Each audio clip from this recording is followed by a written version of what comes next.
guys, so this is actually a common problem with the door latch mechanisms in Shelby Cobra kits, and I just wanted to do a little video tutorial about it. So you pull this forward and that unlatches this latch here and onto here, and it opens up the door. Very simple system here, but usually they have a rivet in here, and it wears out. And so what you do is you end up putting a carriage bolt in here. Now, if you don't know what a carriage bolt is, it's got a flat top and a little hex, and that hex fits perfectly. And this round part actually turns. It's like a bushing. And so you put the carriage bolt in there, you cut it down to length, you put a nut on there and a washer and everything, and as you can see, it works just fine. But the problem is to get it flush mounted so that the door shuts properly, closes all the way, you need to grind down the head of that carriage bolt. Okay, and I didn't do that at first just because I didn't have a grinder at the time, and so I just added some washers. But now that I ground that down, now I could just throw the screws in there, and it'll be nice and flush mounted, and hopefully we can get this door shut all the way till it's flush and looking pretty damn good. So let's see how that goes.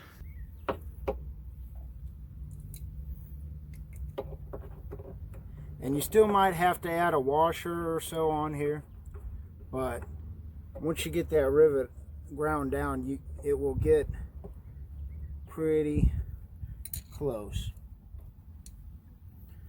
and it should mount nice and flush.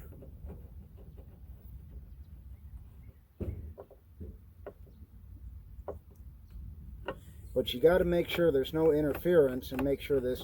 I threw a little bit of grease. I threw a little bit of grease in here too, so that it latches nice. And you can kind of see now how it latches and everything. But yeah, if you tighten these too tight, like I said, you might want to put one washer in here or so that it doesn't bind up. You don't want your door flying open on the highway. And as you can see, there's four bolt screws here.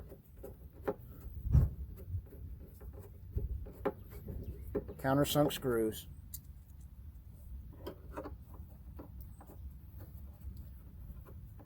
And that is because, yeah, they want to make this look pretty clean, and they don't want a bunch of screws sticking out and everything, because it's a nice car. You know, they put quite a bit of effort into these Cobras. So that's the latch mechanism itself.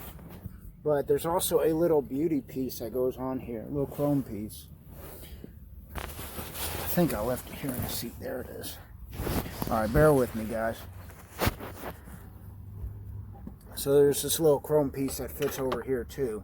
And it's got these little tiny screws on there.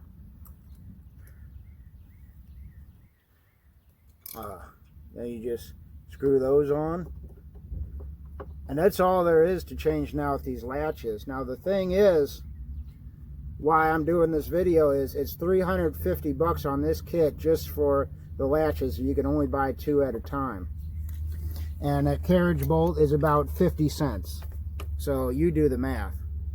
Also, some of these kits, the door handle comes off, and I'm going to do another video on that later when I get around to doing it.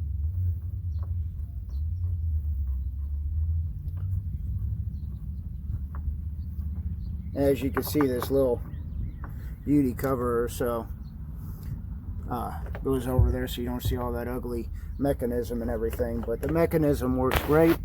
Throw a little bit of grease on there, make sure this is nice and tight, and we will see how tightly this closes. Ooh, it's got a really nice sound to it too. And that is darn near perfect. It was sticking out about a 1/4 inch or so. As you can see, I had washers on there. But now I would say that fit is really, really nice. So this is just a little modification, cheap, almost free. I found that bolt, so technically for me it was free. But anyway, it's a quick modification to make sure your doors last a lot longer, latch a lot better on your Cobra kit. And so I hope this really helps you guys. I hope it saves you a lot of money. And these will actually last longer than the new ones. Obviously, a bolt's going to last a lot longer than a rivet that wears out. Not all rivets wear out, but these particular ones do. So anyway, Matt, have a great day, and enjoy your Cobras.